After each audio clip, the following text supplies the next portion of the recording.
अस्सलाम वालेकुम my lovely viewers, welcome back to my channel. कैसे हैं आप सब? मैं उम्मीद करती हूँ आप सब ठीक ठाक होंगे। तो आज चलिए चलते हैं और आज बहुत ज़रूरी काम है, हमने जाना है शोरूम।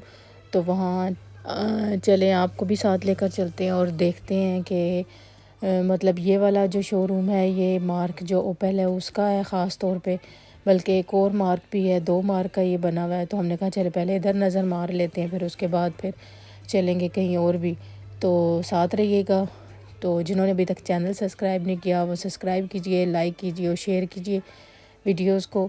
तो मुझे उम्मीद है ये व्लॉग आपको पसंद आएगा। तो ये देखें, ये ओपेल का मार्क है और बड़ी अच्छी और बड़ी ज़बरदस्त गाड़ियाँ खड़ी हुई हैं। तो ये ऊपर वाली जो एक अताज थी, ऊपर उधर थी गाड़ियाँ, और ये नीचे जो इनका दफ्तरी काम वगैरह और सारा ब्यूरो सा बना हुआ है वो ये नीचे है। तो ये देखें, इधर बहुत ज़्यादा गाड़ियाँ खड़ी हुई हैं। तो यहाँ हमने चक्कर लगाया है और देखा है और कुछ इन्फॉर्मेशन लेनी थी, वो ली है इन्फॉर्मेशन। तो उसके बाद हम दूसरे शोरूम पे भी चलेंगे, जिसको आप कहने के देसी शोरूम। तो वहाँ भी चलते हैं, वो अपने कोई जाने वाले हैं, उनका जो है शोरूम है। तो वहाँ भी देखते हैं, वहाँ भी कैसी कैसी गाड़ियाँ हैं, क्योंकि इनसे पहले फ़ोन करके हम लोगों ने इन्फॉर्मेशन ले ली थी। तो उनके पास भी काफ़ी गाड़ियाँ खड़ी हैं, तो कुछ नए मॉडल की हैं, कुछ थोड़ी पुरानी हैं। तो जिस तरह भी हैं तो फिर देखेंगे, फिर उसमें से जो पसंद आती है तो फिर तो आप भी साथ रहिएगा। तो अभी जा रहे हैं शोरूम।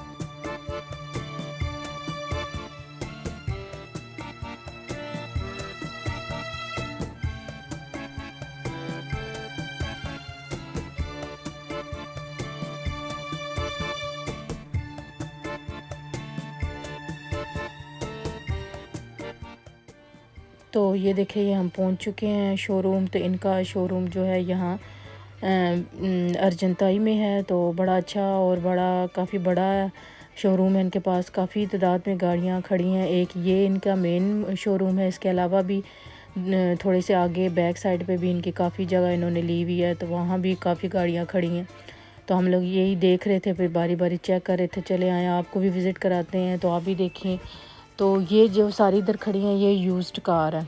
तो गाड़ी जब भी लेनी हो तो उससे पहले ये है कि आपका अपना डिसीजन होता है कि आया आपने 0 मीटर लेनी है या कोई यूज्ड कार लेनी है, क्योंकि दोनों तरह से जिस तरह आपका बजट होता है उसके मुताबिक फिर आप जो सूट करता है तो बंदा फिर वो डिसाइड करता है। क्योंकि यहाँ तो 0 मीटर जो वो ये है कि वो आप के पास अगर फुल पेमेंट है तो आप फुल पेमेंट करके भी ले सकते हैं और इंस्टॉलेशन पे भी ले सकते हैं।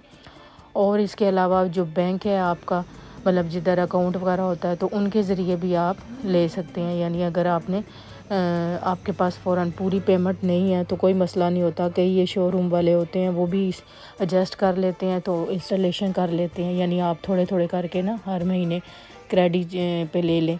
तो ये देखें, इधर मुख्तलिफ़ मतलब गाड़ियाँ खड़ी हैं, मुख्तलिफ़ मॉडल खड़े हैं। तो ये प्राइसेस इनके सामने लिखी हुई हैं।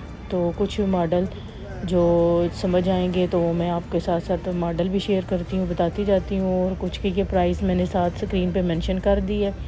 तो जो जो गाड़ी है उसकी प्राइस आगे लिखी हुई आ रही है। तो इनमें कुछ डीज़ल वाली भी हैं और जो है मतलब पेट्रोल की भी हैं। तो ज़्यादा जो लोग प्रेफर कर रहे हैं इन दोनों, वो ज़्यादा पेट्रोल की है, क्योंकि ये डीज़ल वाली जो गाड़ियाँ हैं ना, ये सुनने में आया है इधर मेन पेरिस में एक तो ये बंद हो रही हैं क्योंकि इनसे पोल्यूशन काफ़ी होती है। तो इस वजह से इन पे तरदी लगने वाली है ना। और दूसरा, गाड़ी लेते हुए जो सबसे ज़रूरी बात जहन में रखनी है वो ये है कि आपका बहुत पुराना मॉडल नहीं होना चाहिए, क्योंकि ये भी अभी सुनने में आया है कि जो पेरिस की तरफ मतलब या पेरिस के जो एरिया है तो उसमें अगर आपने जाना हो तो आप 2010 से जो कम मॉडल है वो आप वहाँ गाड़ी नहीं चला सकेंगे। तो ज़ाहिर है फिर हम वो लेनी चाहिए या उसको हम प्रेफर करेंगे जो हर तरफ ना आसानी से रूल हो सके। तो बस देखते हैं, चलते हैं। ये देखें, ये भी बड़ी अच्छी गाड़ी है और प्राइस भी इसकी तकरीबन मेरे हाल में ये 11,000 तक है इसकी प्राइस, नहीं 6,950 है इसकी प्राइस। और लेकिन ये मॉडल इतना जो है अपनी है, 2009 का मॉडल है। तो इसी तरह कुछ चीप भी हैं बीच में, लेकिन ये है कि उनके मॉडल फिर पुराने हैं। और अगर फिर ये देखें मतलब चीप देखें तो फिर मॉडल के हिसाब से तो वो नहीं ले सकते फिर, क्योंकि 2010 से ऊपर ही लेनी है हमने भी। तो बस वही देख रहे थे और चेक कर रहे थे, तो जो फिर पसंद आती है बच्चों को उस हिसाब से फिर डिसाइड करेंगे क्या करना चाहिए। तो ये देखें, ये और ज़बरदस्त सी गाड़ी खड़ी है। तो इसकी प्राइस भी सामने मैंने स्क्रीन पर लिख दी है। तो ये देखें कितनी खूबसूरत और बिल्कुल अपनी ओरिजिनल हालत में है।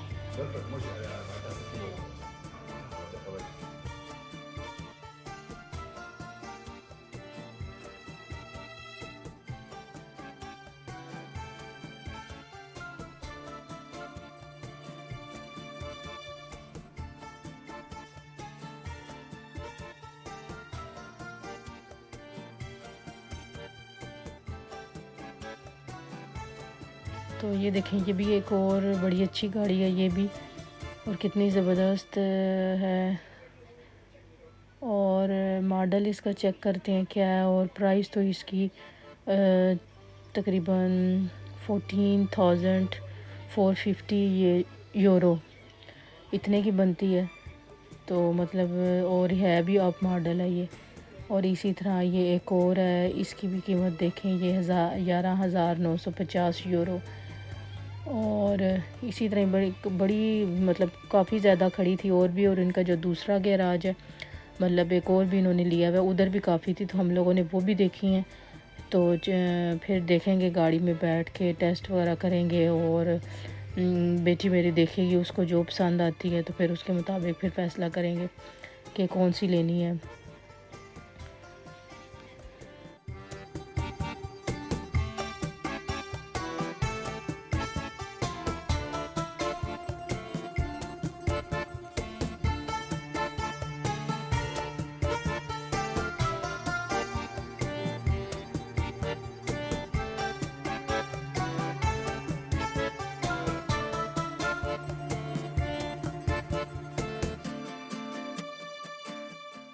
तो चले जी, हम 2 जगह आज गए थे, तो काफ़ी अच्छा दिन गुज़रा है और मौसम भी लकीली बड़ा अच्छा है, खूबसूरत है। तो हमने दोनों जगह देखी हैं, बच्चों को गाड़ियाँ पसंद आई हैं। तो बस अब ये बाद में डिसाइड करते हैं कि क्या करना चाहिए और कौन सी लेनी चाहिए। और जिस तरह अपने हिसाब से बजट होगा उसके बारे में भी सोचेंगे। और फिर नेक्स्ट वीडियो में आपके साथ शेयर करूँगी, फिर आपको दिखाऊँगी स्टेप बाय स्टेप कि कौन सी हमने गाड़ी ली है। अब आगे स्टेप बाय स्टेप उसके क्या करने हमने, यानी कौन कौन से पेपर तैयार करवाने पड़ते हैं, क्या क्या स्टेप होते हैं यहाँ फ्रांस में। बेशक आप नई गाड़ी लें या यूज्ड कार लें, तो क्या क्या ज़रूरी पेपर्स हैं और कौन सी कार्रवाई ज़रूरी करनी पड़ती है, ताकि जो नए आने वाले हैं उनको इसके बारे में मुकम्मल इन्फॉर्मेशन मिल सके, ताकि जब उनको भी कोई गाड़ी लेनी होती है वो, तो ये वीडियो जो है उनके लिए हेल्पफुल साबित हो सके। और तो मुझे उम्मीद है ये आज की वीडियो इन्फॉर्मेटिव वीडियो आपको पसंद आई होगी। तो मिलते हैं किसी नेक्स्ट वीडियो या व्लॉग में, तब तक अल्लाह हाफ़िज़।